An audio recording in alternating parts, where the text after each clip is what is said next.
तो इस पेड़ की जड़ में आराम से रह रहते हैं, लेकिन जरा मोहल्ले वालों के बारे में सोचो, बेचारे कैसे कैसे गुजारा करते हैं सर्दी में। सही कहा माँ। बर्फ गिर रही है बहुओं, अब मैं तुम्हारी एक नहीं सुनूंगी। अब तुम लोग बस काम पर नहीं जाओगी। जब तक ये सर्दी कम नहीं हो जाती तब तक मैं तुम्हें काम पर नहीं जाने दूंगी। गंगा ने अपनी बहुओं से सख्ती से मना कर दिया। बहुओं ने भी उसकी बात पर गर्दन हिला दी और फिर अगली सुबह 10 में से एक भी बहू काम पर नहीं गई।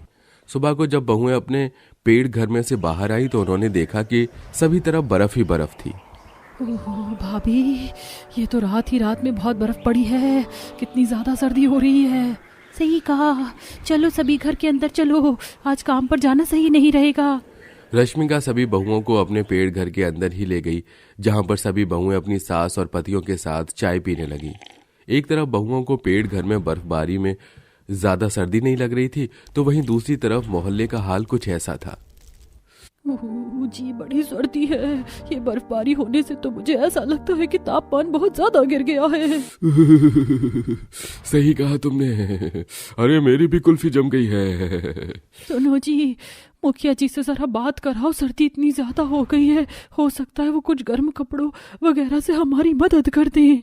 अजी हाँ जरूर, मुखिया जी ना करें किसी की फूटी कौड़ी से भी मदद। हाँ हाँ, आइंदा ऐसी बात मुंह से भी मत निकालना। ठीक है, इतना भड़कते क्यों हो? गांव में सभी तरह ऐसे ही बातें चल रही थी। मुखिया जी के घर के आसपास रहने वाले मोहल्ले के लोग ज्यादा गरीब थे, इसीलिए बर्फबारी उन्हें कुछ ज्यादा ही भारी पड़ रही थी। कोई सड़कों पर तो कोई घर में, सभी जगह लोगों की कपकपी बंधी हुई थी।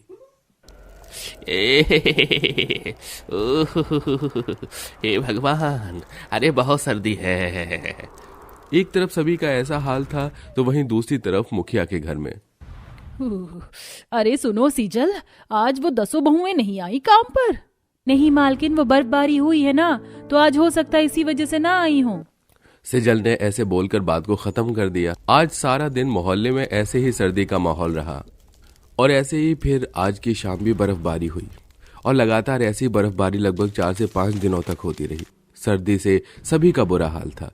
मुखिया की पत्नी को भी खुद ही घर का काम करना पड़ रहा था, क्योंकि उसकी 10 नौकरानियां काम पर नहीं आ रही थी। इसीलिए एक दिन, सुनो तुम दोनों, वो जो 10 बहुएं आती थी ना काम पर, उनके घर जाओ और पता लगाओ कि वो आजकल क्यों काम पर नहीं आ रही हैं। जी मालकिन। मुखिया की पत्नी की बात सुनकर 2 आदमी 10 बहुओं का पता निकालने को उनका घर ढूंढने लगे और ढूंढते ढूंढते वो दोनों उसी जंगल में पहुंच गए जहां बहुओं का घर था। अरे भैया, कहाँ रहती हैं वो 10 बहुएं? कुछ पता है तुम्हें? अरे नहीं